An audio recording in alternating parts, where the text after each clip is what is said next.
السلام علیکم ورحمۃ اللہ وبرکاتہ۔ وعلیکم السلام۔ کیا حال ہیں آپ سب کے؟ اللہ کا شکر جی۔ الحمدللہ۔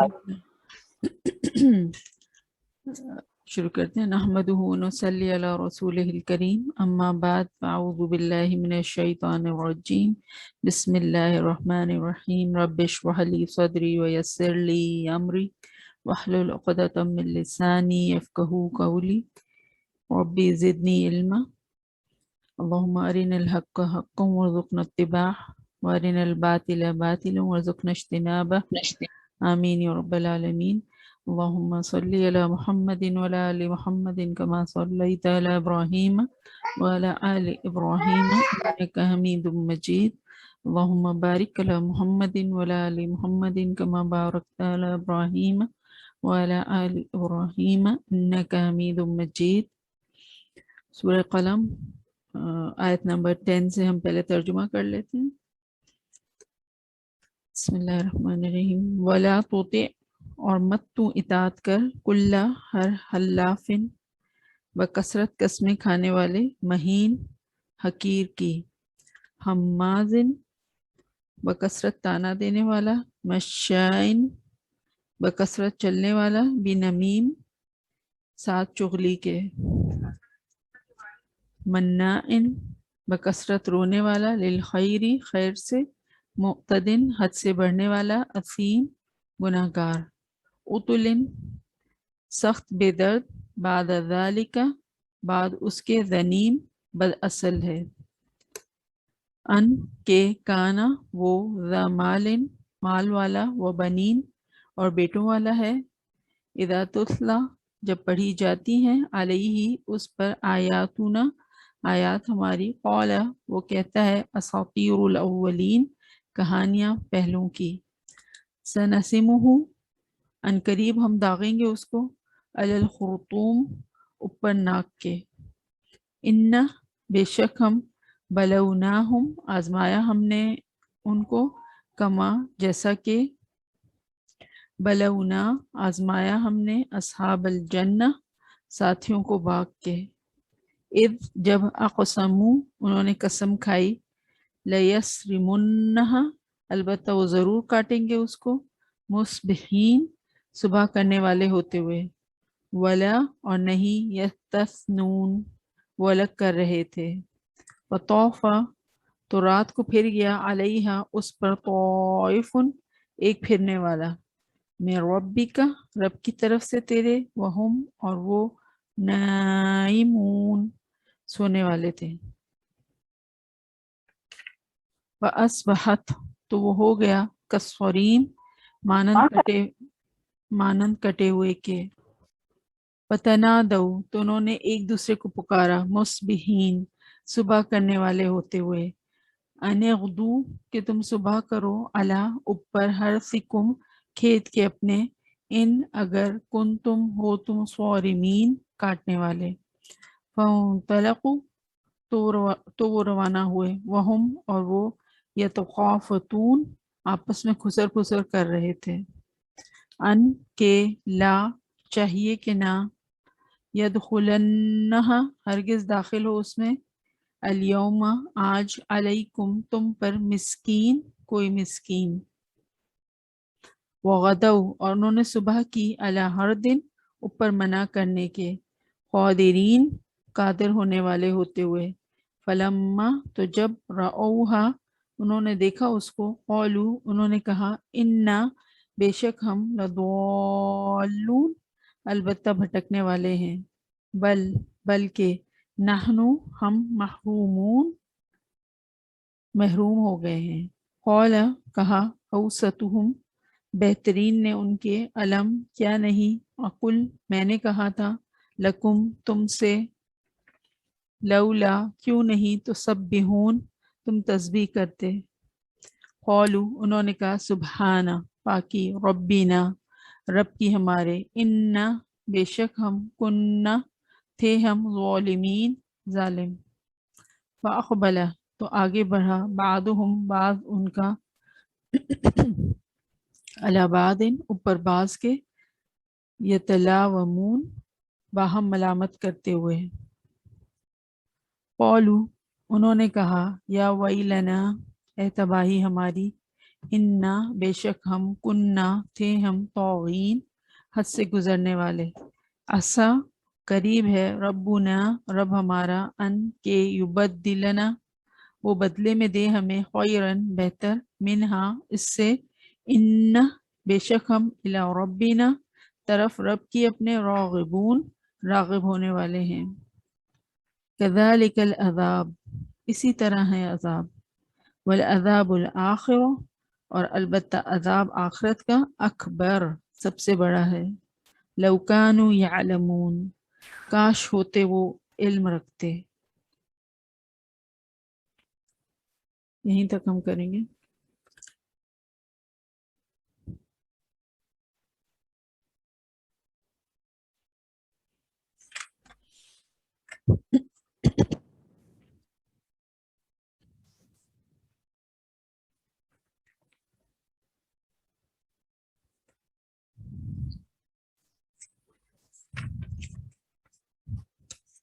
تفسیر سورہ قلم آیت نمبر 10 11 12 13 and 14 10 سے لے کے 14 تک.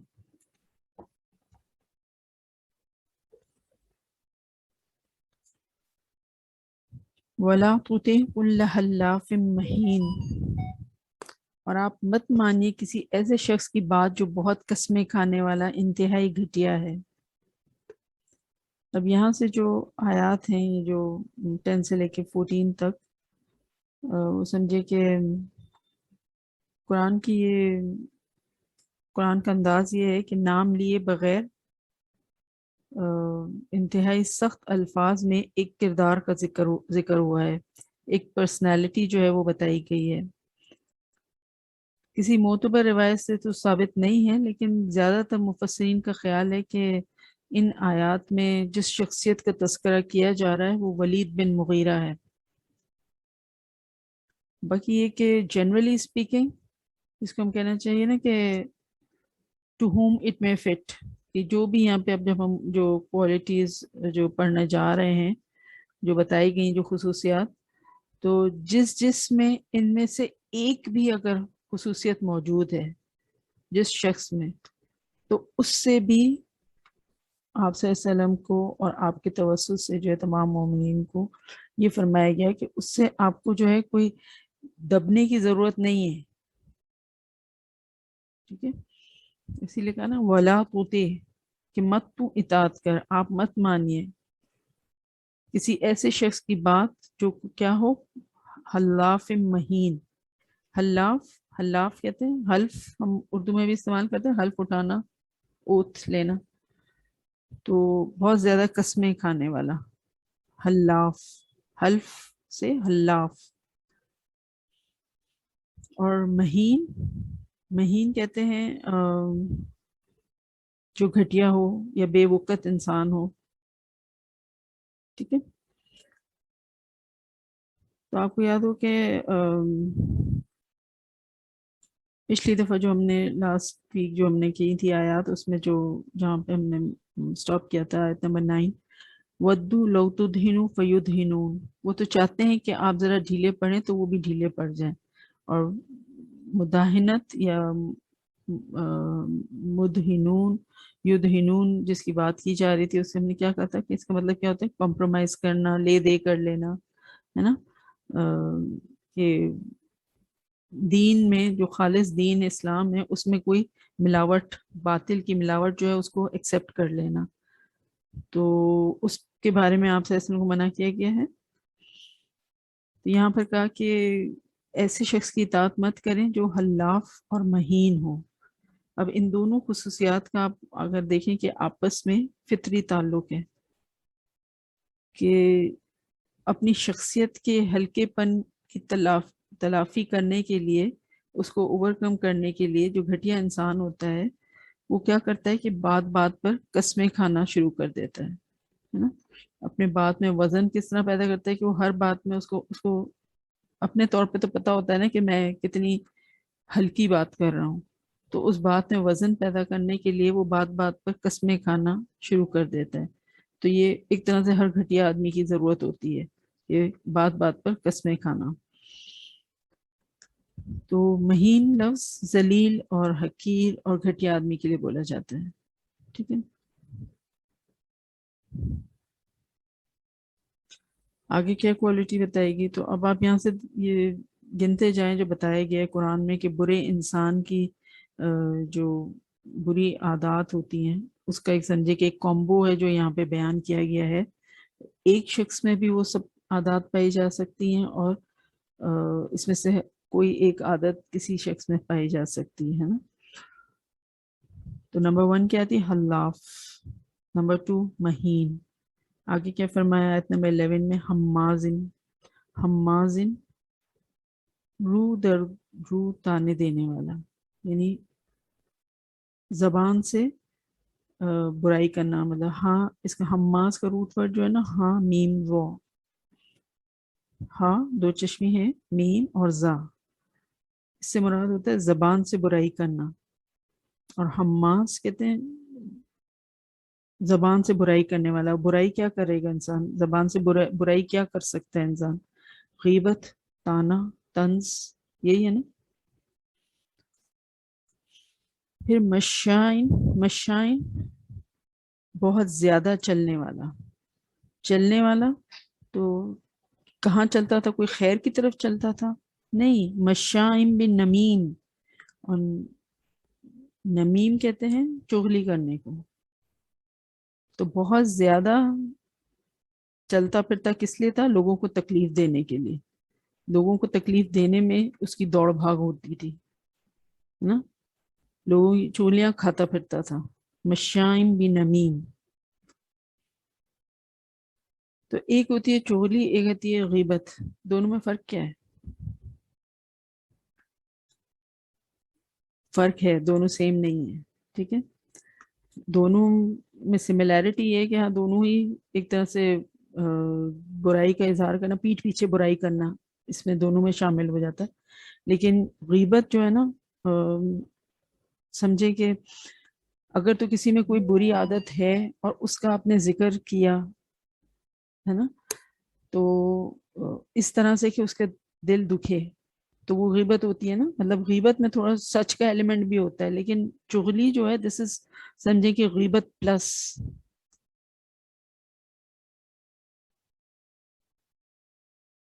کہ مطلب بڑھا چڑھا کے کسی کی برائی پیش کرنا، لگائی بجھائی کرنا، مطلب جو ہوتا ہے نا ایک بی جمالو والی پرسنالٹی، کہ اس کے بارے میں اس کو کہنا، اس کے بارے میں اس کو کہنا، اور مطلب چاہنا کہ آپس میں جو ہے نا صرف جھگڑے اور فساد ہی برپا ہوتے رہیں۔ فیملیز میں ایسے کیریکٹر موجود ہوتے ہیں جن کا کام صرف یہ ہوتا ہے کہ اس کو اس کے خلاف بھڑکائیں گے، اس کو اس کے خلاف بھڑکائیں گے۔ تو اس کے بارے میں کہا کہ مشائم بنمیم، چغلیاں کھاتا پھرتا ہے۔ چغلی جو ہے وہ اتنی، مطلب ویسے بھی غیبت بھی جو ہے بہت بڑا گناہ ہے، کبیرہ گناہوں میں شامل ہے، کہ اس کے بارے میں جب تک کہ آپ نے جس کی غیبت کی ہے وہ آپ کو معاف نہ کر دے تو آپ کی معافی نہیں ہو سکتی ہے نا۔ تو چغلی کے بارے میں تو آپ صلی اللہ علیہ وسلم نے فرمایا کہ چغل خور جنت میں نہ جائے گا، بھلے چاہے وہ کتنا ہی نمازی پرہیزگار کیوں نہ ہو، کتنے روزے اور حج عمرے کیے ہوں اس نے، کتنا ہی پردہ دار کیوں نہ ہو وہ، لیکن اگر اس نے چغلی کی ہے تو پھر وہ جنت میں نہیں جا سکتا، دیٹ از فائنل۔ تو آپ سوچ لیں کہ کتنا بڑا گناہ ہے یہ۔ تو حلاف، مہین، حماز، مشائم بن نمیم، یہ ساری کیا ہیں؟ بری عادتیں، اور بری عادتیں بھی کیسی؟ جو کہ دوزخ تک لے جانے والی ہیں۔ آگے کیا فرمایا آیت میں؟ مناع للخیر، خیر سے روکنے والا۔ اب خیر جو ہے اس سے مراد یا تو مال اور دولت ہو سکتا ہے، یعنی خود بھی کنجوس ہے، خیر کو روکنے والا کہ چاہتا ہے کہ ساری خیر مجھ تک ہی محدود ہو جائے، خود بھی کنجوس ہے اور دوسروں کو بھی اس پر ابھارتا ہے کہ تم بھی بخیلی کی طرف بینٹ اپون رہو، مطلب تم بھی بخیلی ہی برتو، لوگوں کے پر خرچ نہ کرو، ساری خیر جو ہے اپنے تک روک کے رکھ لو۔ مناع للخیر، پھر خیر کا سے ایک مراد بھلائی کا کام بھی ہو سکتا ہے. تو یہ جو پرسنالٹی جو یہاں ذکر جس کا کیا جا رہا ہے تو کیا ہے کہ نہ وہ خود نیکی کا کام کرتا ہے، نہ وہ خود کوئی بھلائی کا کام کرتا ہے، اور نہ دوسروں کو کسی بھلائی کرنے پر آمادہ کرتا ہے، نہ دوسروں کو کرنے دیتا ہے نا. وہ مناع للخیر ہے. پھر کیا ہے، وہ معتدن بھی ہے. معتدن مینس حد سے بڑھنے والا. حد سے بڑھنے والا ان واٹ سینس؟ ظلم اور زیادتی میں حد سے گزر جاتا ہے. بد عمل ہے نا. اللہ کی حدیں توڑنے میں تیزی سے آگے نکل جاتا ہے. اللہ کی حدیں توڑنے میں تیز ترار ہے. ٹھیک ہے. پھر اسیم بھی ہے. اسیم گناہ گار کو کہتے ہیں. تو فخر سے گناہ کر رہا ہے، مطلب گناہ کر رہا ہے اور پھر اس کو فلانٹ بھی کر رہا ہے کہ ٹھیک ہے میں کرتا ہوں، ہے نا. دوسروں کو بھی اس کی طرف راغب کر رہا ہے، گناہوں کی طرف. تو خیر سے روکنے والا، حد سے بڑھنے والا، گناہ گار. پھر آیت 13 میں کیا فرمایا مزید اس کے بارے میں؟ اتولن. اتولن بالکل گنوار ہے. اتولن کا مطلب ہوتا ہے بے دردی سے گھسیٹنا کسی کو. تو یہ جو پرسنالٹی ہے وہ بہت ہی، جس کو سمجھے کہ ایک بے درد قسم کے انسان کا ذکر ہو رہا ہے، جو بہت ہی جھگڑالو، ناپسندیدہ شخصیت، مطلب کہ اتنا زیادہ بول کے لوگوں کو پریشان کرنے والا ہے نا. اور جو بولتا ہے وہ کوئی خیر کی بات نہیں بول رہا ہوتا، بلکہ صرف اول فول جو بکرا ہوتا ہے. تو ایسی پرسنالٹی آپ امیجن کر سکتی ہیں، مطلب very loud and at the same time lousy also. It's just the opposite of جو ہم نے پچھلی دفعہ پڑھا تھا نا کہ آپ صلی اللہ علیہ وسلم کے بارے میں کیا قرآن نے کہا کہ انک لعلی خلق عظیم. تو جو خلق عظیم والی پرسنالٹی ہے، جیسے کہ حضور صلی اللہ علیہ وسلم کی شخصیت ہے، اس کے بالکل اپوزٹ ہے جس کا کہ پکچر یہاں پہ کھینچا گیا ہے، جس کی کہ پکچر یہاں پہ بیان کی گئی ہے. تو اتولن بہت ہی بے درد اور سخت ناپسندیدہ شخصیت. ٹھیک ہے. پھر بعد ذالک زنیم، اس کے اوپر کیا ہے؟ بعد ذالک، اور اس کے بعد یہ کہ بد اصل بھی ہے. زنیم زا نون میم، لٹرل میننگ میں تو یہ بکریوں کی گردن سے جو ایک ایکسٹرا گوشت کا پیس لٹک رہا ہوتا ہے نا، اس کو کہتے ہیں یہ زنیم. ٹھیک ہے. اور یہاں پہ کیا مراد ہے کہ بدنام، بدذات، یعنی ایسا شخص کہ جس کا نسب ہی مشکوک ہو، جس کی لینیج ہی پتہ نہ ہو، ہے نا. یا ایک طرح سے ولد الزنا کو بھی کہہ جاتے ہیں. تو کہا کہ یہ ساری جو خصلتیں اوپر بیان ہوئی ہیں وہ اس کی شخصیت میں تو ہیں ہی ہیں. سب سے بڑی بات یہ کہ وہ بے نسب بھی ہے، اس کا کوئی اگلا پچھلا ہی پتہ نہیں ہے اس کا. ایسا ہوتا ہے وہ شخص.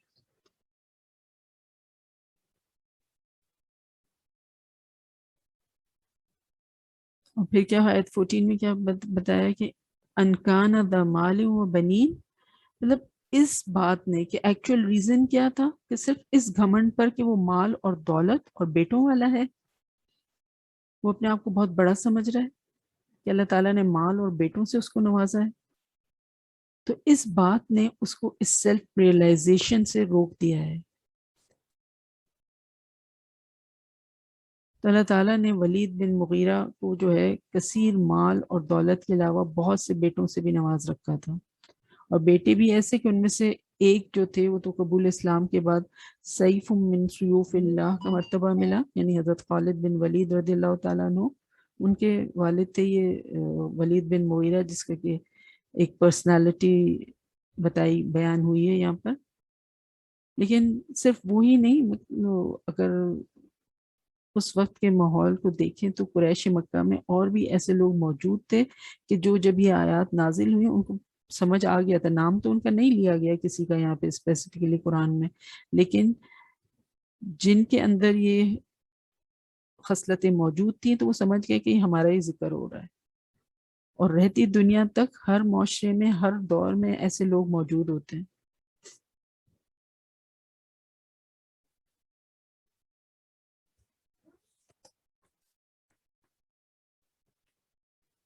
تو کافروں کی جو اخلاقی پستیاں ہیں ان کا سمجھے کہ یہاں پہ ذکر فرمایا گیا ہے کہ پہلے اللہ رب العزت نے اپنے نبی صلی اللہ علیہ وسلم کو مطلق طور پر کافروں کی بات ماننے سے منع کیا تھا. مطلب ایبسولوٹلی آپ کو منع کر دیا تھا کہ آپ ان کی بات بالکل نہیں سنیں گے.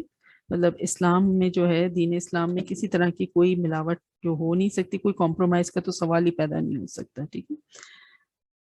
اب دوبارہ ان کی اطاعت سے روکتے ہوئے ان کی چند ایک اخلاقی برائیوں اور قلبی بیماریوں کا تذکرہ کرتے ہوئے فرمایا کہ نبی صلی اللہ علیہ وسلم آپ نے زیادہ قسمیں کھانے والے, بے وقار, کم ذات قسم کے, عیب جو, چغل خور, بھلائی سے روکنے والے, حد سے گزرنے والے, گناہ گار, اجڑ, نالائق کی بات بالکل نہیں ماننی ہے. ایسے شخص کی بات جس میں کہ تمام خرابیاں ہوں محض اس لیے مان لی جائے کہ وہ بہت زیادہ مال اور اولاد رکھتا ہے, یہ تو کسی طرح درست نہیں ہے. مطلب کسی کی کیا کریڈیبلٹی کا یہ معیار ہوتا ہے کہ اس کے پاس مال بہت ہے یا اس کے پاس اولاد زیادہ ہے یا اولاد میں بیٹے ہی زیادہ ہیں, تو یہ کوئی کریڈیبلٹی ہے انسان کی؟ کیونکہ مال اور دولت عزت و شرافت کا معیار نہیں, بلکہ اصل چیز تو انسان کے اخلاق اور اعمال ہیں. تو عام مفسرین نے جو ہے, جو ہم نے بھی بات کی تھی کہ یہ جو ساری جو خصلتیں ہیں ان کی نسبت ولید بن مغیرہ کی طرف کی کہ جو ابو جہل سے قبل قریش مکہ کا سردار تھا, اور 18 سال بعد جو ہے پھر اس کے نسب کا پتہ چلا تھا. مطلب اس سے پہلے پتہ ہی نہیں تھا کہ اس کی لینیج کیا ہے. تو وہ تو خیر اس کا تھا, لیکن یہ سوچ کر کہ ہم ولید بن مغیرہ کی بات ہو رہی ہے, ہمیں ان کوالٹیز سے صرف نظر نہیں کر سکتے, ہے نا. تو آیت کا جو, ان آیات کا مقصد جو ہے وہ ایک جنرل کردار کی ڈپکشن کی گئی ہے, یعنی ہر وہ شخص مراد ہے جس میں کہ یہ صفات پائی جاتی ہوں. ٹھیک ہے.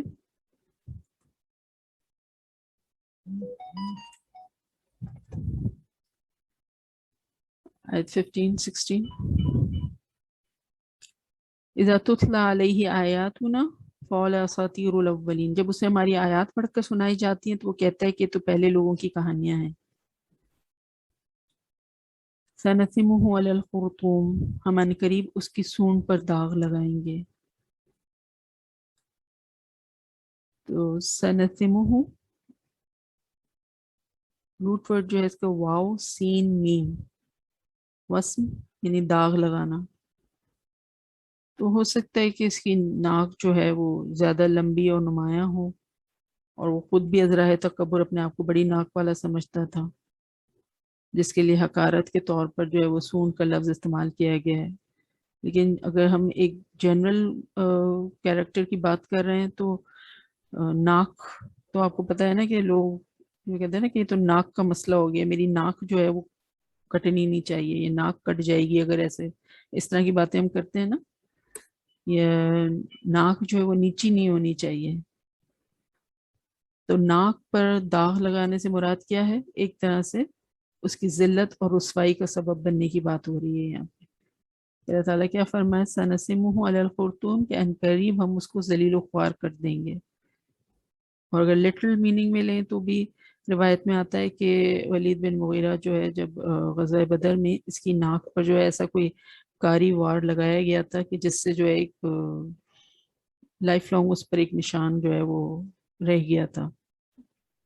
وہ بھی مراد ہو سکتا ہے, اور ویسے جو ہے جنرلی اسپیکنگ تذلیل اور ذلت اور رسوائی بھی اس سے مراد ہو سکتا ہے.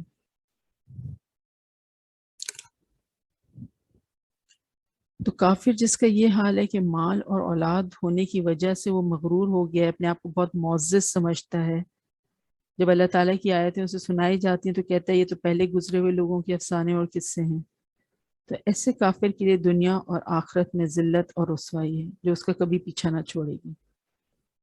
جیسے جنگ بدر میں ان کافروں کی ناکوں کو تلواروں کا نشانہ بنایا گیا, اور آخرت میں کیا ہوگا کہ ان کے چہرے سیاہ ہوں گے. مزید یہ کہ انہیں جہنم کی دہکتی ہوئی آگ میں داخل کیا جائے گا, اور ان کی ناکوں کو داغا جائے گا، ان کو چہرے کے بل گھسیٹتے ہوئے جہنم میں لے جایا جائے گا۔ تو آپ سوچ لیں کہ جس ناک کو اونچی رکھنے کی فکر میں تھے تو کیا ہوگا، وہی ناک جو ہے وہ اللہ تعالیٰ اس کو رگڑا کھاتے ہوئے وہ جہنم میں جائے گی اور اس کو داغا جائے گا۔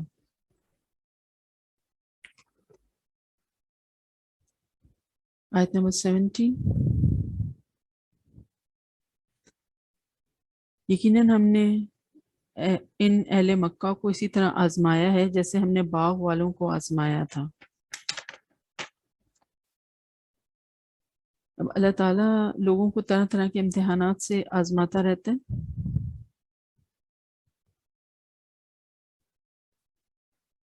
ایک انسان کو اگر دولت کی آزمائش میں ڈالا جاتا ہے تو کسی دوسرے کو غربت کے امتحان سے دوچار کر دیا جاتا ہے۔ یہی ہم نے سورہ ملک میں بھی دیکھا تھا کہ سورہ ملک میں کیا فرمایا تھا اللہ تعالیٰ نے کہ انسان کی زندگی اور موت کی تخلیق کا مقصد ہی آزمائش بتایا گیا تھا نا، الذی خلق الموت والحیات لیبلوکم ایکم احسن عملا وہو العزیز الغفور۔ اس نے موت اور زندگی کو اس لیے پیدا کیا تاکہ تمہیں آزمائے کہ تم میں سے کون اچھے اعمال کرنے والا ہے، اور وہ بہت زبردست بھی اور بہت بخشنے والا بھی ہے۔ تو جو اللہ تعالیٰ نے فرمایا کہ آیت نمبر 14 میں کہ ان کان ذا مال و بنین، کہ صرف اس گھمنڈ پر کہ وہ مال اور دولت اور بیٹوں والا ہے تو اس نے اپنے آپ کو بہت بڑی چیز سمجھ لیا کہ اللہ نے مجھے دنیا میں جب اتنا نوازا ہے تو آخرت میں بھی مجھے نوازے گا۔ وہ اس خوش فہمی میں رہ رہا ہے۔ تو اللہ کی نعمتوں کو اس نے انعام سمجھ کے لیا، نہ کہ آزمائش۔ جبکہ حقیقت کیا ہے اللہ کی نعمتوں کی، کہ اللہ جو بھی نعمت دیتا ہے وہ ایک آزمائش کے طور پہ ہمیں دی جاتی ہے، ایک امانت ہے اللہ تعالیٰ کی۔ اور ہر نعمت no matter what it comes with a price tag، اور اس پرائس ٹیگ کا میننگ کیا ہے کہ جو حقوق اور فرائض اس کے ساتھ اٹیچڈ ہیں ان کو پورا کرنا ہے تو ٹھیک ہے، وہ نعمت ہمیں ہمارے لیے جنت کمانے کی کا ذریعہ بن جائے گی، ورنہ وہی نعمت جو ہے ہمیں جہنم کے گڑھوں تک بھی پہنچا سکتی ہے۔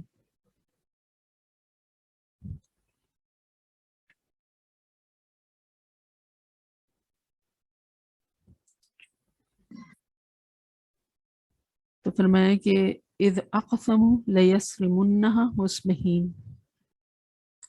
جبکہ انہوں نے قسم کھائی کہ وہ ضرور اس کا پھل اتار لیں گے صبح سویرے۔ لیصرمنها سواد را میم روٹ ورڈ ہے، اٹ مینس کاٹنا۔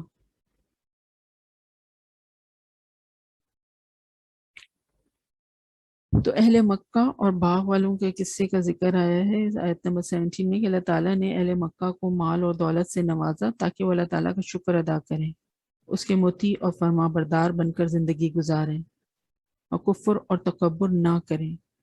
لیکن انہوں نے کفر اور تکبر کا راستہ اختیار کیا تو بھوک اور قحط سالی کو ان پر مسلط کر دیا گیا، جس میں وہ نبی صلی اللہ علیہ وسلم کی بد دعا کی وجہ سے کچھ عرصے مبتلا رہے۔ اہل مکہ کی یہ آزمائش چونکہ باغ والوں کی آزمائش کی مانند تھی، اس لیے ان کا قصہ ذکر کر کے اہل مکہ کو وارننگ دی گئی ہے کہ سرکشی اور نافرمانی سے باز آ جاؤ، ورنہ وہی ہوگا جو باغ والوں کے ساتھ ہوا تھا۔ اور باغ والوں کے ساتھ کیا ہوا وہ آگے ہم دیکھتے ہیں۔ تو باغ والوں کا قصہ جو ہے اس کے ذریعے اس وقت جب یہ آیات نازل ہو رہی تھی تو اہل مکہ کو عبرت دلائی گئی، اور اس کے بعد آنورڈ جو بھی اس قرآن کی آیات پہ سے گزرے گا اس کے لیے اس واقعے میں عبرت ہے۔ اور کیا عبرت ہے وہ ہم دیکھتے ہیں پھر ابھی کہ کیا ہوا تھا، جبکہ انہوں نے قسم کھائی کہ وہ ضرور اس کا پھل اتار لیں گے صبح سویرے۔ ٹھیک ہے،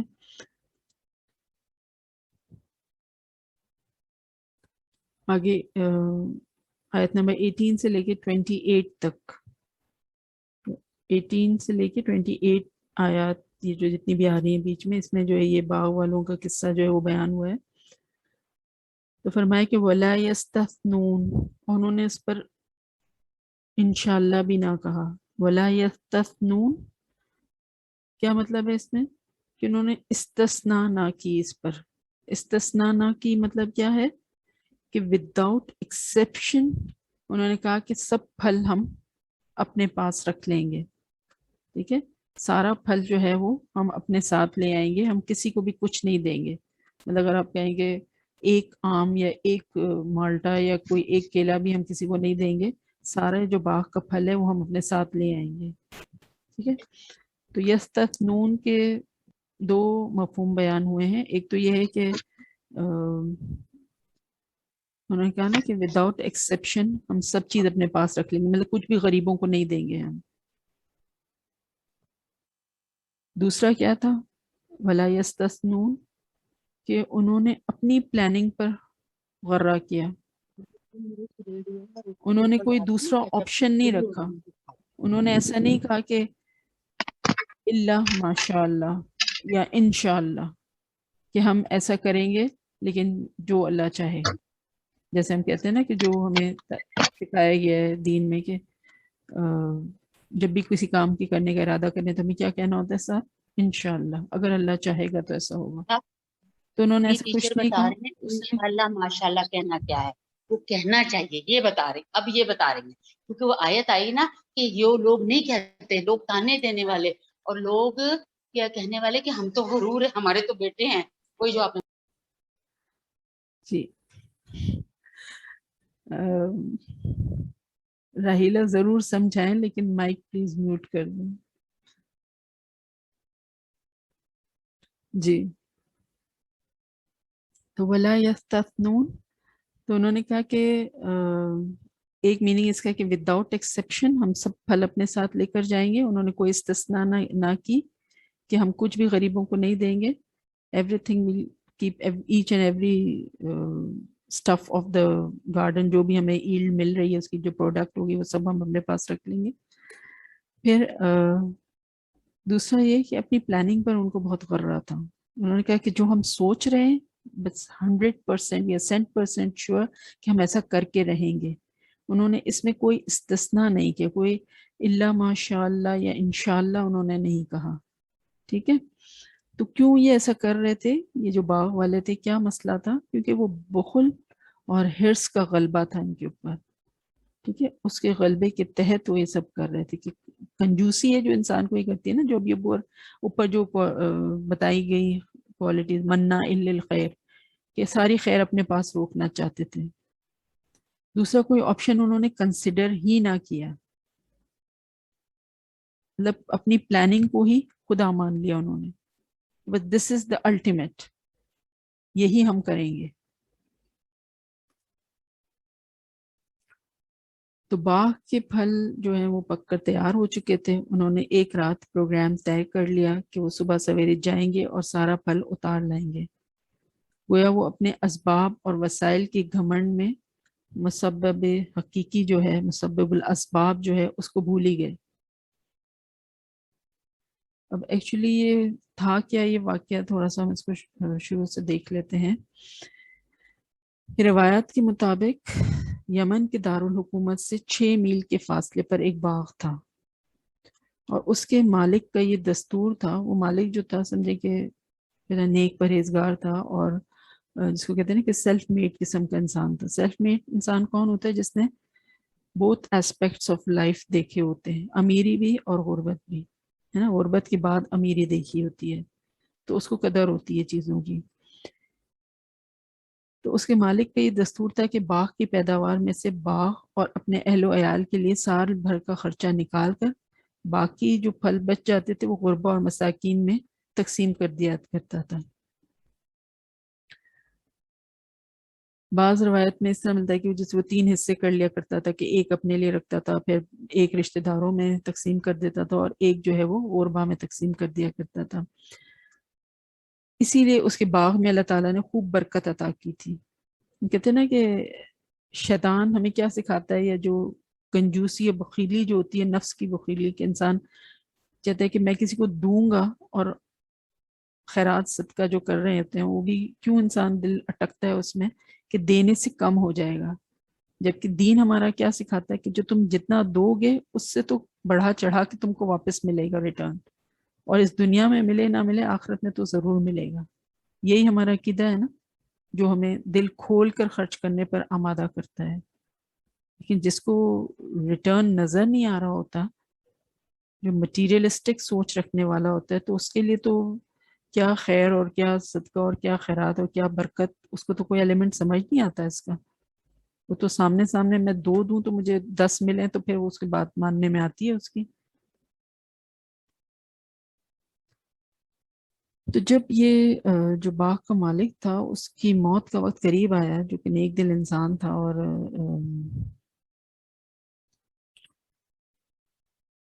جو اس طرح سے تقسیم کیا کرتا تھا اپنے باغ کی پیداوار جو تھی، جب اس کی موت کا وقت قریب آیا تو اس نے بیٹوں کو بلا کر انہیں وصیت کرتے ہوئے کہا کہ بیٹوں، یہ باغ جو اللہ تعالیٰ نے ہمیں دیا ہے بڑا شاندار اور نہایت خوبصورت ہے. تم اس کی دیکھ بھال کرتے رہنا اور اس کی پیداوار سے غربا اور مساکین کا حق ادا کرنا جو ہے وہ مت بھولنا. اگر ہم اپنے آپ کو دیکھیں اس سینیریو میں تو ہم کہ ہمارے پاس کون سا باغ ہے تو ہمیں کیا دینا ہوگا اس میں سے، لیکن اٹس ناٹ دیٹ. آپ دیکھیں کہ جو بھی چیز آپ کے پاس اپنی ضرورت سے زیادہ ہے اس کو ضرور شیئر کریں. This is the lesson which is being given here. تو یہ جو مالک تھا، یہ تو ہم کہہ رہے ہیں کہ سیلف میڈ قسم کا انسان تھا، کہ جس نے زندگی کے دونوں رخ دیکھے تھے، پہلے غربت اور پھر اس سے جو ہے وہ امیری کی طرف آیا تھا. تو اسے قدر تھی. جو اولاد تھی اس کی، اس نے تو آسائش میں آنکھ کھولی تھی، تو وہ تو عیش اور آرام کو اپنا حق سمجھتے. جب اولاد جو تھے نا کہ نعمتوں اور آسائشوں میں آنکھ کھولتی ہے، تو اس کو پھر وہ ان چیزوں کی قدر نہیں ہوتی، اس کو اپنا حق سمجھتے ہیں. اور اگر تربیت نہ ہو تو یہی اولاد پھر بے رحم ہو جاتی ہے. غریبوں کے لیے ان کے دل میں کوئی نرم گوشہ نہیں ہوتا. جو ہیو نوٹس ہیں ان کی طرف ان کی کوئی رغبت نہیں ہوتی کہ ان کی کوئی ہیلپ آؤٹ کرنے کے لیے. کیوں؟ وہ کیا کہتے ہیں کہ غربت، واٹ از غربت؟ یہ تو ان کا پرابلم ہے. What can we do for them? ہم کیا کر سکتے ہیں ان کے لیے؟ تو صدقہ، خیرات، برکت، یہ ان کے لیے سارے بے معنی قسم کے الفاظ ہوتے ہیں. تو یہ بھی جو اس باغ کے مالک کی جو اولاد تھی، وہ بھی سمجھے کہ سم واٹ اس طرح کی تھی. اس کے مرنے کے بعد جب اس کی اولاد، کہا جاتا ہے کہ 3 بیٹے تھے، یا کچھ روایت میں آتے کہ 5 بیٹے تھے، اس کی وارث بنی، اس باغ کی وارث بنی اور باغ کے پھل تیار ہو گئے، تو انہوں نے آپس میں کہا کہ ہمارا باپ جو تھا وہ تو بیوقوف تھا، جو اتنے زیادہ پھل ہر سال ادھر ادھر بانٹ دیتا تھا. ہم جو ہیں وہ پیسے کو سنبھال کر دکھائیں گے، اور ہم دکھائیں گے کہ بزنس اسٹریٹجیز اور بزنس ایوینیوز کو کیسے جو ہے وہ انکریز کیا جا سکتا ہے. اور ہمارے تو اپنے اخراجات بمشکل پورے ہوتے ہیں، اور ہم سے بڑھ کر مسکین کون ہے؟ تو ہمیں سب سے زیادہ ضرورت ہے ان پھلوں کی، تو ہم کسی کو بھی کچھ نہیں دیں گے اور سارا اپنے پاس رکھیں گے. ہم اگر ان فقیروں کو نہ دیں اور پھل بیچ کر اپنا مال باقاعدہ طور پر سنبھال لیں تو بہت جلد دولت مند بن جائیں گے. اسی طرح ہم زیادہ ٹھاٹ باٹ سے زندگی گزاریں گے. چنانچہ انہوں نے طے کیا، اور کیا طے کیا ابھی دیکھتے ہیں ہم. ری جوائن کیجیے پلیز. جی، تو چنانچہ انہوں نے کیا کیا کہ طے کیا کہ راتوں رات اس باغ کی کٹائی کر لی جائے، تاکہ کوئی غریب اور مسکین نہ ہمارے پاس آئے، نہ ہمیں تنگ کرے اور نہ ہم برے بنے. مطلب ان کو تھا کہ باغ کی فصل تو جب پک کے تیار ہوتی ہے تو پتہ ہی چل جاتا ہے، اور باپ جو ہے وہ ہر سال یہ کرتا رہا تھا، اس طرح سے بانٹتا رہا تھا، تو سب کو اندازہ ہوتا تھا کہ اب باغ کے کٹنے کا ٹائم آ گیا، تو وہ صبح سویرے تو آ کے جمع ہو جائیں گے. تو انہوں نے کہا کہ ہم اندھیرے میں ہی، صبح ہونے سے پہلے اندھیرے میں ہی جا کر جو ہے وہ باغ کے سارا پھل اتار کر لے آئیں گے. تو انہوں نے اس بات پر قسمیں کھائی کہ ہم ایسا ہی کریں گے. انہیں اپنے منصوبے پر اس قدر وثوق تھا کہ انشاءاللہ کہنے کی بھی ضرورت محسوس نہ کی. ان کے جو ایک بھائی تھا وہ ذرا سمجھدار قسم کا تھا، اس نے ان کی رائے سے اختلاف کیا، انہیں اللہ کی تسبیح کرنے، اسی کو یاد کرنے اور اسی سے خیر مانگنے کی تلقین کی. تو اسے ملامت کرنے اور برا بھلا کہنے لگے کہ بس ابھی ایک اپنی، جس کو کہنا چاہیے نا کہ بہت نیک پارسا بن رہا ہے، دیکھو یہ، اور یہ جو ہے اب اپنی جو جس کو کہتے ہیں نا ملا گیری شروع کر دے گا. تو چنانچہ چاروں ناچار وہ جو سمجھدار بھائی تھا اسے بھی ان کا ساتھ دینا پڑا جب اتنی لعنت ملامت باقی بھائی کرنے لگے. جب رات ہوئی تو وہ لوگ سو گئے. دوسری طرف رات ہی رات میں ان کے پہنچنے سے پہلے آسمانی آفت نے سارے باغ کو جلا کر خاکستر کر دیا. باغ ایسے ہو گیا جیسے کالی رات، کھایا ہوا بھس. جس طرح کھیتی کٹنے کے بعد خشک ہو جاتی ہے، اسی طرح سارا باغ اجڑ گیا.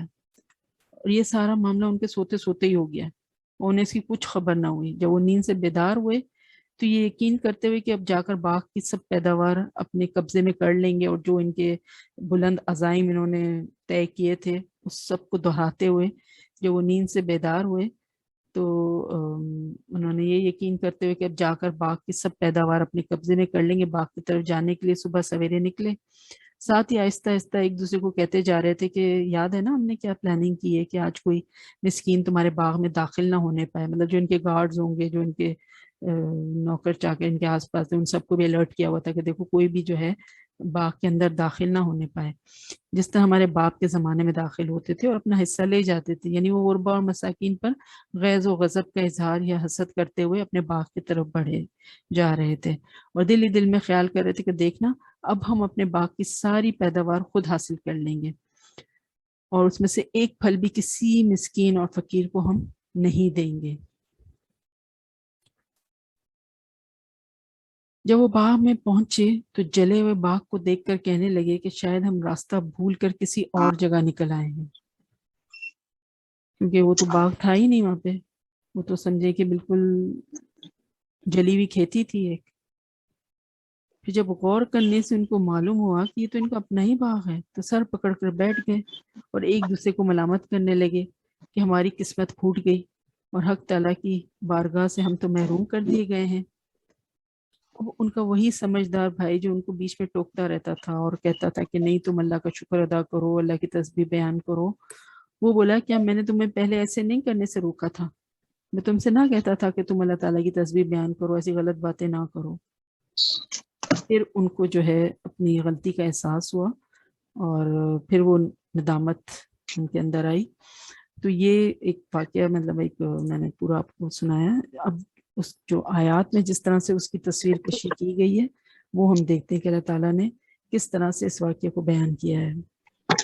کیا کہا کہ انہوں نے ایک رات جو ہے وہ پروگرام طے کر لیا کہ وہ صبح سویرے جائیں گے اور سارا پھل جو ہے وہ اتار لائیں گے.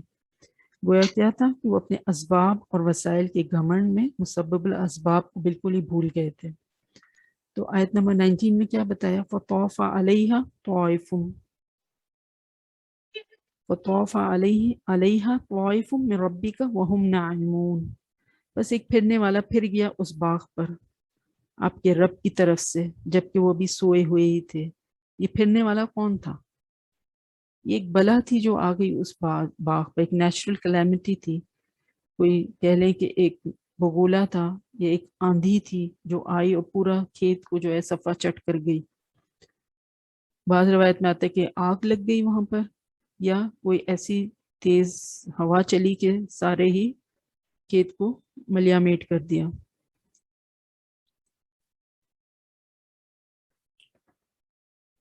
پھر کیا ہوا؟ فَأَصْبَحَتْ قَصَّرِيمٌ، تو وہ ایسے ہو گیا جیسے کٹی ہوئی فصل.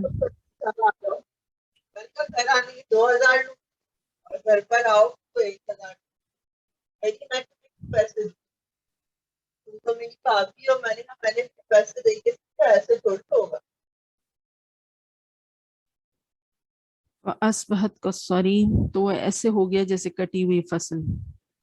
مطلب آپ دیکھیں انہوں نے یہ جو بیٹے تھے انہوں نے اللہ کو اپنی پلاننگ میں شامل نہیں کیا. ان کو تو اپنی پلاننگ پہ بڑا غرہ تھا نا. تو اللہ سے کوئی ٹکر لے سکتا ہے کیا؟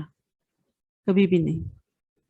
تو جب انہوں نے اللہ کو اپنی پلاننگ میں شامل نہیں کیا تو اللہ نے اپنی چال چلی. اور اللہ کہتا ہے واللہ خیر الماکرین، اللہ تو سب چال چلنے والوں میں سب سے بہتر ہے. اللہ کی پلاننگ نافذ ہو گئی، نہ باغ کی زرخیزی کام آئی اور نہ ہی کوئی اور تدبیر کام میں آئی.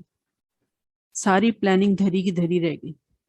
اور باغ کتنی فرٹائل لینڈ میں تھا جب ان کے باپ کے دنوں میں، وہ جب ان کے باپ مالک تھا تو کتنی وہ زرخیز زمین تھی کہ اتنا بڑھ چڑھ کے جو ہے اس کا وہ آتا تھا پھل، وہ سب ایک ٹھکانے لگ گیا. انہوں نے کیا پلاننگ کی تھی بیٹوں نے کہ ہم ایک بھی پھل کسی کو نہیں دیں گے، سارا اپنے پاس رکھیں گے. یہی تھی نا ان کی پلاننگ. تو اللہ نے جو چال چلی اس میں اللہ کے کارندوں نے بھی کچھ نہیں چھوڑا، سارا ایک برابر کر دیا. فَأَصْبَحَتْ كَالصَّرِيمِ، تو وہ ایسے ہو گیا جیسے کٹی ہوئی فصل ہو. سارا اللہ تعالیٰ نے اس کھیت کو جو ہے رون ڈالا. رات کو وہ باغ کسی بگولے کی زد میں آ کر یا جل کر راکھ کا ڈھیر بن گیا. فَتَنَادَوْا مُصْبِحِينَ، اب کیا ہوا؟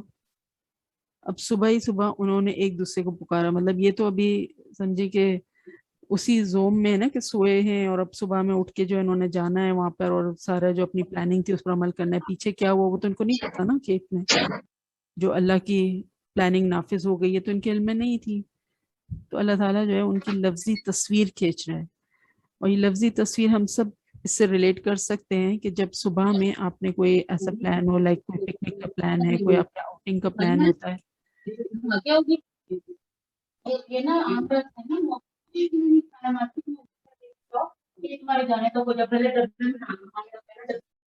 پلیز سنسیئر ریکویسٹ آپ لوگوں سے ہے کہ مائک کا خیال رکھیں.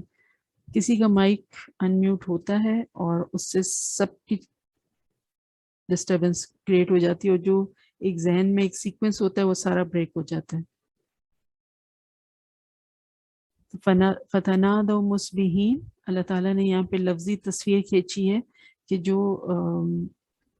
صبح میں اگر آپ نے کہیں پکنک پہ یا کوئی آؤٹنگ پہ یا جانا ہوتا ہے تو جو ایک فل آف ایکسائٹمنٹ ہوتا ہے انسان، اور جب اٹھتے ہیں صبح میں ایک دوسرے کو اٹھا رہے ہوتے ہیں کہ چلو چلو جلدی ناشتہ کرو، نکلنا ہے، یہ کرنا ہے، یہ جو پلاننگ چل رہی ہوتی ہے نا، بالکل اس کو اللہ تعالیٰ نے یہاں آیت میں ڈپکٹ کیا ہے.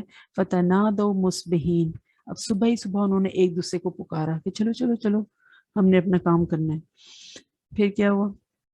أَنِ اغْدُوا، کہ صبح سویرے چلو اپنے کھیت کی طرف اگر تم پھل توڑنا چاہتے ہو. یہی پلاننگ تھی نا، چلو چلو اٹھو. وہ صبح سویرے اپنے طے شدہ پروگرام کے مطابق پھل توڑنے کی تیاریاں کر رہے تھے، جبکہ ان کا باغ جو ہے اس کو کیا ہو گیا تھا، وہ رات کو جل کر تباہ ہو چکا تھا. اسی طرح انسان اپنی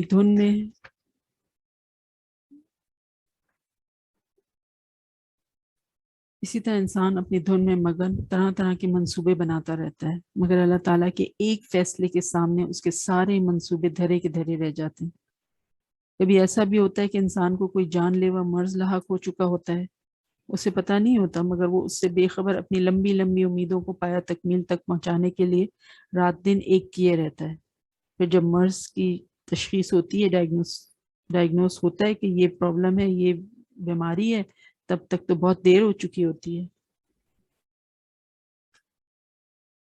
تاکہ فرمایا فَانْطَلَقُوا وَهُمْ يَتَخَافَتُونَ، چنانچہ وہ چلے اپنے پلانز کو عملی جامہ پہنانے کے لیے اور آپس میں چپکے چپکے یہ باتیں کر رہے تھے. یتخافتون، چپکے چپکے کیا باتیں کر رہے تھے؟ جو ان کی سمارٹ پلاننگ تھی، ان کے نظر میں جو انہوں نے سمارٹ ڈسکشنز کیے ہوئے تھے اس کو یاد کرتے ہوئے، جو فیوچر پلاننگ تھی اس کو ریپیٹ کرتے ہوئے، اور دوسرا جو انسٹنٹ ان کا پلان تھا کہ کسی کو گھسنے نہیں دینا، کسی غریب مسکین کو. تو وہی فرمایا 24 میں کہ دیکھو آج کوئی مسکین تمہارے پاس باغ میں ہرگز داخل نہ ہونے پائے. دراصل انہوں نے پھل اتارنے کے لیے منہ اندھیرے جو ہے وہ جانے کا پروگرام بنایا ہی اسی لیے تھا تاکہ ایسے موقع پر آ جانے والے جو غربا اور مساکین ہیں ان کو وہ چکما دے سکیں. ان کا کہنا تھا کہ باغ پر سارا سال محنت ہم نے کی ہے، اس کی حفاظت ہم کر رہے ہیں، اب پھل اتارنے کے موقع پر ہم اس میں سے غربا اور مساکین کو کس لیے دیں؟ وہ ہمارے کیا لگتے ہیں؟ اگر وہ غریب ہیں تو ان کی غربت ہماری وجہ سے تو نہیں ہے، ہم نے تو ان کو غریب نہیں کیا، تو اٹس ناٹ آور پرابلم. تو یہ تھا ان کا اصل جرم جس کی انہیں سزا ملی. جو یہ سوچ تھی ان کی کہ آئی، می اینڈ مائی سیلف، بس ان کی فکریں صرف یہیں سے شروع یہیں پہ ختم تھی. اس چیز کی ان کو سزا ملی کہ انسان کے کردار میں ایسی پستی آخرت پر یقین نہ ہونے کی وجہ سے آتی ہے. جو آخرت پر یقین رکھتا ہے تو وہ پھر زندگی ایک ذمہ داری سمجھ کر گزارتا ہے. وہ اپنا خیال تو رکھتا ہے لیکن اپنے ساتھ جو لوگ ہوتے ہیں، آس پاس جو ہوتے ہیں، ان کا بھی خیال رکھتا ہے.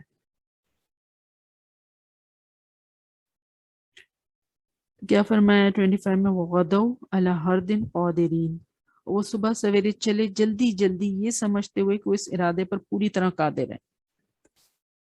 ہر دن کہتے ہیں جلدی کرنا، یا غصہ آنے کے معنی میں بھی استعمال ہوتا ہے کہ ان کو یہ غصہ تھا کہ یہ ہمارا مال ہے، ہم کسی کو کیوں دیں گے، ہم کسی کو کیوں اس میں سے کچھ لینے دیں گے.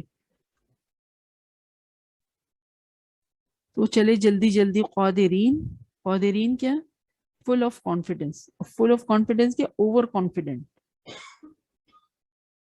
فل مومن بھی جو ہوتا ہے وہ فل آف کانفیڈنس ہوتا ہے، بالکل ہوتا ہے. مومن کانفیڈنٹ ہوتا ہے، اس کا ایمان اس کو کانفیڈنٹ بناتا ہے، اس کا اللہ پر توکل اس کو کانفیڈنٹ بناتا ہے. بٹ یہ کیا تھے، یہ اوور کانفیڈنٹ تھے. انہوں نے تو لمٹس کراس کر لی تھی. سب کچھ اپنی پلاننگ پر ہی ان کا تکیہ کیے ہوئے تھے، یہ کہ ہماری پلاننگ سپر پرفیکٹ، ہماری انشورنس، ہماری یہ، ہماری وہ، سب میں ہم.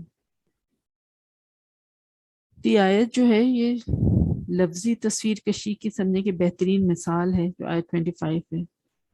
اس وقت ان لوگوں کی جو ذہنی، نفسیاتی اور ظاہری کیفیت تھی، تو ان الفاظ میں سمجھے کہ اس کی ہو بہو تصویر کھینچ کر رکھ دی گئی ہے. انہیں زوم تھا کہ انہوں نے بڑی کامیاب منصوبہ بندی کی ہے، ابھی تھوڑی ہی دیر میں وہ پھل اتار کر لے جائیں گے، اور یہ جو بھیک منگے ہیں ان کو کانوں کان خبر نہیں ہوگی. تو حرد کا معنی جو ہے وہ قصد اور ارادہ یہ بھی ہوتا ہے. یعنی انہوں نے جو یہ ارادہ کیا تھا کہ آج کسی غریب کو باغ میں داخل نہیں ہونے دیں گے اور صبح سویرے باغ کا پھل اتار لیں گے، وہ خیال کر رہے تھے کہ ہم اس ارادے کو عملی جامہ پہنانے کی قدرت بھی رکھتے ہیں. مطلب آپ سوچیں نا کہ کتنا اپنے آپ کو جو ہے نا اوور اسٹیمیٹ کیا تھا انہوں نے. پھر کیا ہوا، فَلَمَّا رَأَوْهَا قَالُوا إِنَّا لَضَالُّونَ. اب یہ یہاں پہ جو ہے نا کلائمیکس کا اینٹی کلائمیکس آ گیا. پھر جب انہوں نے اس باغ کو دیکھا تو کہنے لگے کہ ہم تو کہیں بھٹک گئے. مطلب اندھیرے میں چلے تھے نا کہ جلدی کے چکر میں، تو پراپر روشنی تو تھی نہیں اس وقت. تو انہیں لگا کہ ہم بھٹک کے کہیں اور آ گئے، یہ باغ ایسا تو نہیں تھا ہمارا. پیچھے تو ساری کایا پلٹ گئی تھی نا ان کی. فوری طور پر تو وہ یہی سمجھے کہ وہ اندھیرے میں راستہ بھول کر کسی اور جگہ آ گئے اور یہ ان کا باغ نہیں ہے.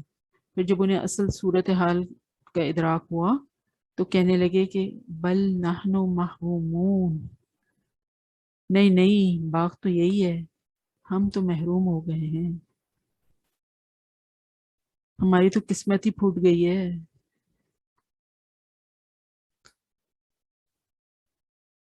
تو مسئلہ کیا تھا کہ انہوں نے جو ہے نا لیگل ایسپیکٹ کو تو یاد رکھا. اسلام جو ہے وہ ایک مکمل دین ہے، وہ سارے ایسپیکٹس کو کور کرتا ہے. تو اسلام کا اگر ایک لیگل ایسپیکٹ ہے تو ایک مورل ایسپیکٹ بھی ہے. ان بیٹوں نے کیا کیا کہ لیگل ایسپیکٹ تو یاد رکھا کہ یہ زمین جو ہے یہ ہماری ہے، قانوناً تو ان کی ہی زمین تھی نا، لیکن جو مورل ایسپیکٹ ہے اسلام کا وہ بھی تو بہت ڈسٹنگوشنگ اور بہت ہی پرومیننٹ ہے کہ جو تم تک خیر پہنچا ہے وہ دوسروں تک بھی پہنچاؤ. اخلاق کا تقاضا، اچھے اخلاق کا تقاضا تو یہی ہے نا. مومن جو ہے وہ شیئرنگ کرنے والا ہوتا ہے. تو انہوں نے جو ہے اس مورل ایسپیکٹ کو بالکل ہی نگیٹ کر دیا، بالکل ہی نظر انداز کر دیا. صرف لیگل ایسپیکٹ کو کہ تو باغ میرا ہے تو میرا ہی سارا کچھ ہوگا نا جو اس میں ہے. انہوں نے یہ اس چیز پر فوکس کیا. پھر جو قال اوسطهم الم اقل لكم لولا تسبحون، تو جو بہتر سمجھ بوجھ رکھنے والا تھا اوسطہم، جو ان میں جو تھوڑا اچھا بہترین سمجھ رکھنے والا تھا، اس نے کیا کہا؟ آئی ٹولڈ یو سو، میں نے تم کو کہا تھا نا. تو ان کے درمیان والے نے کیا کہا کہ میں تمہیں کہتا نہ تھا کہ تم اپنے رب کی تسبیح کیوں نہیں کرتے.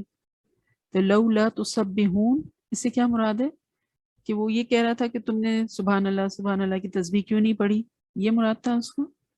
نہیں. کیا تسبیح کرنے والے جو ہیں وہ بخیل نہیں ہوتے؟ ہوتے ہیں نا. تو اس سے مراد کیا تھا؟ لولا تسبحون، اس سے مراد یہ تھا کہ تم اللہ کا شکر ادا کیوں نہیں کرتے، تم نے اللہ کا شکر ادا کیوں نہیں کیا تھا، اس کی حمد، اس کی تعریف، اس کی اطاعت کیوں نہیں کی.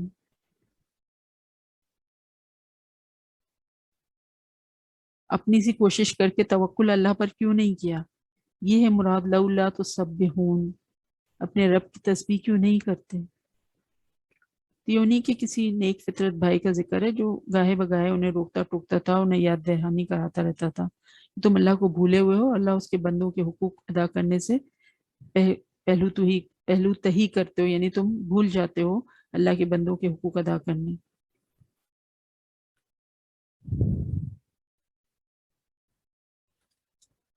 پھر کیا ہوا؟ جب ان کو ریئلائزیشن ہوئی تو اب احساس ہوا، اور انہوں نے کہا کہ قولوا سبحان ربنا انا کنا ظالمین. انہوں نے کہا کہ واقعی تم ٹھیک کہتے ہو، ہمارا رب پاک ہے، بے شک ہم ہی ظالم تھے. تو الحمدللہ خیال تو آ گیا. تو اب آپ دیکھیں یہ جو باغ کا جلنا تھا، یہ ان دا لانگ رن آپ کیا کہیں گے، فائدہ مند رہا یا نقصان دہ رہا؟ ان کے حق میں تو فائدہ مند ہوا نا. انسٹنٹلی تو دیکھا جائے تو دنیاوی پوائنٹ آف ویو سے تو نقصان ہو گیا، لیکن ایسی آزمائش جو انسان کو اللہ سے قریب کر دے وہ تو اس کے لیے بہت فائدہ مند ہوتی ہے نا. تو اس کے ذریعے، اس نقصان کے ذریعے وہ اللہ سے قریب ہو گئے، اللہ کی طرف پلٹ آئے، انہوں نے اللہ سے رجوع کر لیا. تو یہ باغ کا جلنا فائدہ مند ٹھہرا. تو دنیا کا نقصان وہ بھی حقیقی نقصان نہیں ہے.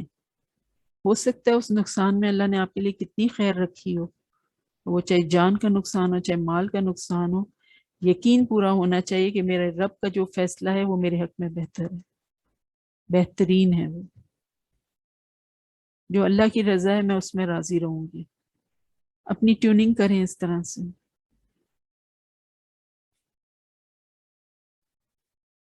دنیا کا باغ جل گیا تھا، لیکن ان کے پلٹ آنے سے، اللہ کی طرف لوٹ آنے سے آخرت کا باغ تو محفوظ ہو گیا نا. تو فائدہ مند ہی ہوا. اور پھر نیک باپ کی اولاد تھے تو کچھ تو تربیت کا بھی اثر ہوگا. جو ان کے اندر خیر تھی وہ باہر امڑ آئی. ایک بھائی جیسے نیک تھا تو گھر میں ایک فرد کے نیک ہونے سے بہت فرق پڑتا ہے. اگر ایک شخص بھی صراط مستقیم پر ہے تو یقیناً وہ دوسروں کو بھی اپنے ساتھ شامل کر لے گا. تو فوراً پھر وہ اللہ کی طرف پلٹے اور کہا فَأَقْبَلَ بَعْضُهُمْ عَلَىٰ بَعْضٍ يَتَلَاوَمُونَ. پھر وہ آپس میں ایک دوسرے کو ملامت کرنے لگے. اب کیا ہوتا ہے، وہ ایک دوسرے پر جو ان کا نفس لوامہ تھا وہ ایکٹیویٹ ہوا، اور اس نے ان کو اس پر آمادہ کیا کہ کیا ملامت کی ہوگی انہوں نے ایک دوسرے کو، کہ کیوں صدقہ خیرات نہیں کیا، کیوں غریبوں کا حصہ نہیں نکالا. تو کیا ہوا کہ پہلے کر لیتے تو بہت اچھا ہوتا، لیکن ایک ٹھوکر کھائی تو واپس پلٹے. ہوتے نا کچھ لوگ زندگی میں they learn the harder way. جب کوئی تکلیف آتی ہے، جب کوئی ٹھوکر کھاتے ہیں، جب کوئی مصیبت آتی ہے تو پھر وہ ان کو صحیح بات سمجھ آتی ہے. ورنہ ویسے جو ہے یہ جیسے آج کل کی ایک جنرل یوتھ ہے، آپ دیکھیں جو بڑوں کی نصیحتیں ہوتی ہیں، والدین ہیں یا جو گھر کے بزرگ ہیں، ان کی وہ باتیں کو ہوا میں اڑا دیتے ہیں، نہیں سنتے. لیکن جب نکلتے ہیں اور کوئی ٹھوکر کھاتے ہیں، کہیں کوئی دھوکے یا مصیبت سے دو چار ہوتے ہیں، پھر ان کو جو ہے یاد آتا ہے کہ اچھا ہم سن لیتے تو اچھا ہوتا.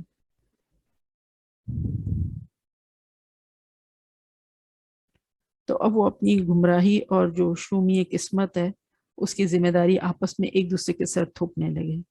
قالوا یا ویلنا انا کنا طاغین، بالآخر اعتراف کرتے ہوئے کیا کہا انہوں نے؟ وہ کہنے لگے کہ ہائے ہماری بدبختی، اصل میں ہم سب ہی اپنی حدود سے تجاوز کرنے والے تھے. عسى ربنا ان يبدلنا خيرا منها، امید ہے ہمارا رب ہمیں اس سے بہتر عطا کر دے گا. اب ہم اپنے رب کی طرف رجوع کرتے ہیں. تو دس واز دا پوائنٹ کہ جس پر یہ واپس آ گئے. اللہ کا شکر الحمدللہ. اور یہی اللہ کا مقصد ہوتا ہے. اللہ تو ہمیں 70 ماہوں سے زیادہ چاہنے والا ہے نا. اگر وہ ہماری زندگی میں کوئی اپس اینڈ ڈاؤن لاتا ہے تو اس کا مقصد یہی ہوتا ہے کہ میرے بندے واپس پلٹ آئیں میری طرف. تو انہوں نے کہا کہ اب ہم نے توبہ کر لی، اب ہم اپنی روش تبدیل کر لیں گے اور آئندہ باقاعدگی سے اللہ تعالیٰ کے تمام حقوق ادا کیا کریں گے. ہمیں امید ہے ہمارا رب ہمارے گناہوں کو معاف کرتے ہوئے ہمارے نقصان کی بھی تلافی کر دے گا اور اگلے سال ہمارا باغ اس سے بہتر پیداوار دے گا. تو جو اللہ کو کافی سمجھتا ہے تو اللہ اس کے لیے کافی ہو جاتا ہے، اور جو اپنے آپ کو ہی اپنے لیے کافی سمجھتا ہے تو پھر اللہ تعالیٰ اس سے خود ہی نمٹ لیتا ہے. تو غلطی کا اعتراف کیا انہوں نے. انہیں احساس ہوا کہ انہوں نے اپنے باپ کے دستور کے خلاف قدم اٹھا کر غلطی کا ارتکاب کیا جس کی سزا اللہ تعالیٰ نے انہیں دی ہے. پھر سب بھائیوں نے مل کر اللہ تعالیٰ سے روتے ہوئے سچی توبہ کی اور عہد کیا کہ اب اگر اللہ تعالیٰ نے انہیں مال دیا تو اپنے باپ کی طرح اس میں سے غربا اور مساکین کا حق ضرور ادا کریں گے. آیت نمبر 33. اب اس آیت میں جو ہے اللہ تعالیٰ نے سمجھے کہ جو واقعہ بیان ہوا ہے باغ والوں کا، اس کا جو اخلاقی سبق ہے، جو مورل لیسن ہے، وہ یہاں پر بیان کیا ہے آیت نمبر 33 میں. اللہ تعالیٰ کیا فرماتے ہیں؟ کذالک العذاب، اسی طرح آتا ہے عذاب. وَلَعَذَابُ الْآخِرَةِ اکبر، اور آخرت کا عذاب تو یقیناً بہت ہی بڑا ہے. تو اللہ تعالیٰ کیا فرما رہا ہے؟ کس سے بیان کر رہا ہے؟ کس سے مخاطب ہو کہ اللہ تعالیٰ یہ فرما رہا ہے کذالک العذاب؟ آپ سے اور مجھ سے.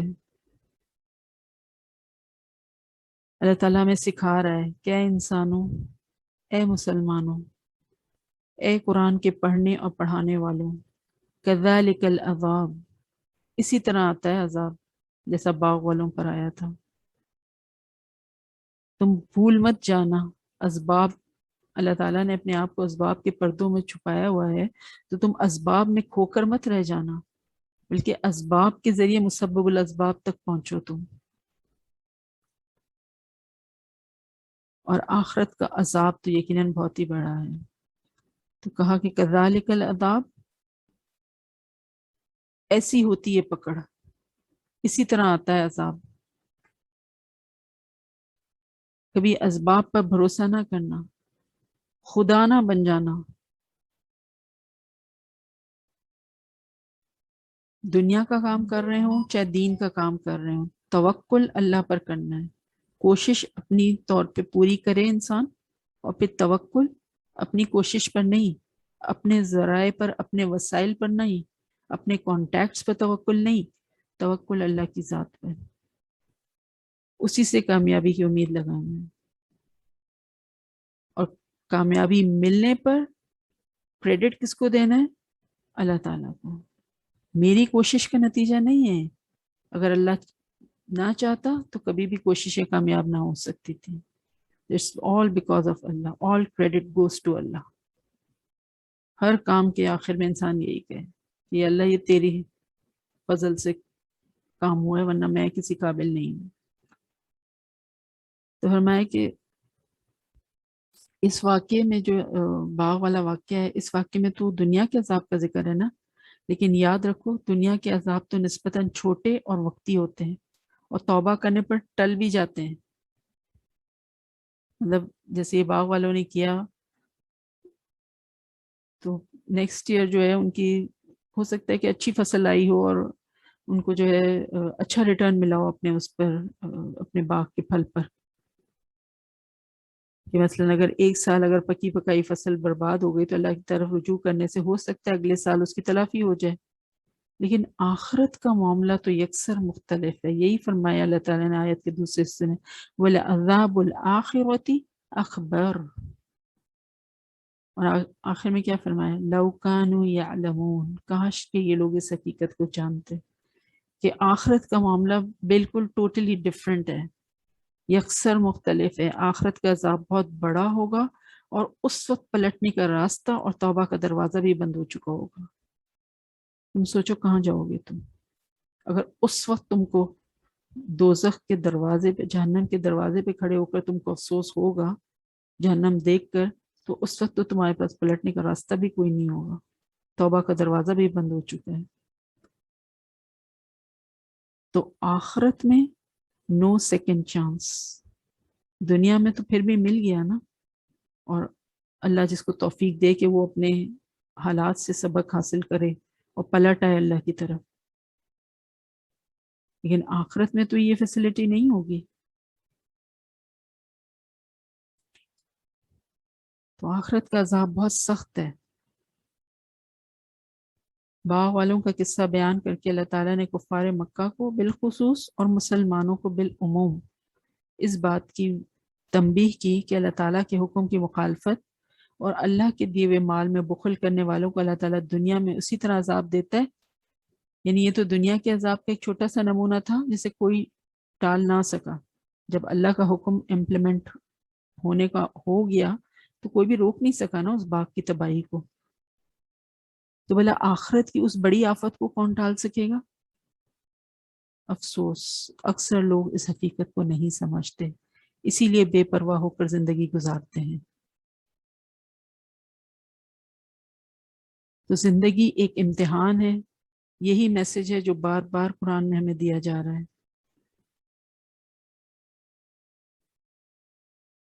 کوشش یہ کرنی ہے کہ اس امتحان میں ہم اللہ کے بتائے ہوئے سلیبس کو فالو کریں، قرآن اینڈ سنہ.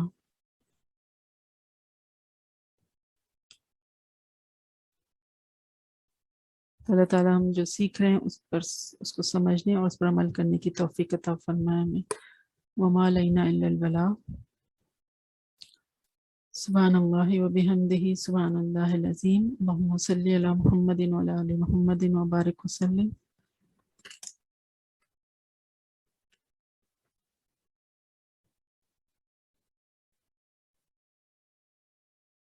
اللهم اقسم لنا من خشيتك ما تحول به بيننا وبين معصيتك ومن طاعتك ما تبلغنا به جنتك ومن اليقين ما تهون به علينا مصائب الدنيا. اللهم متعنا بأسمائنا وأبصارنا وقواتنا ما أحييتنا واجعله الوارث منا واجعل ثأرنا على من ظلمنا وانصرنا على من أعدانا ولا تجعل مصيبتنا في ديننا ولا تجعل الدنيا أكبر همنا ولا مبلغ علمنا ولا تسلط علينا من لا يرحمنا. اے اللہ تو ہم کو اپنا ایسا خوف عطا فرما جو ہمارے درمیان اور ہمارے گناہوں کے درمیان حائل ہو جائے، اور ایسی اطاعت عنایت فرما جو ہم کو تیری جنت میں پہنچا دے، اور ایسا یقین جس سے تو ہماری دنیا کی مصیبتوں کو آسان کر دے. اور جب تک تو ہم کو زندہ رکھے تو ہمارے کانوں، آنکھوں اور قوتوں سے ہم کو فائدہ پہنچا، اور ہر ایک کو ہمارا وارث بنا، اور ہمارا انتقام ہمارے ظالموں پر مقرر فرما، اور ہمارے دشمنوں پر ہماری مدد فرما، اور ہمارے دین میں مصیبت نہ ڈال، اور دنیا کو ہمارے لیے بڑے غم کی چیز نہ بنا، اور نہ ہمارے انتہائی علم کو، اور نہ ایسے شخص کو ہم پر مسلط فرما جو ہم پر رحم نہ کرے. سبحانک اللہم و بحمدک نشہد ان لا الہ الا انت نستغفرک و نتوب الیک. آمین ثم آمین رب العالمین. سبحان ربک رب العزت عما یصفون وسلام علی المرسلین والحمد للہ رب العالمین. جزاکم اللہ خیرا کثیرا. السلام علیکم ورحمۃ اللہ وبرکاتہ.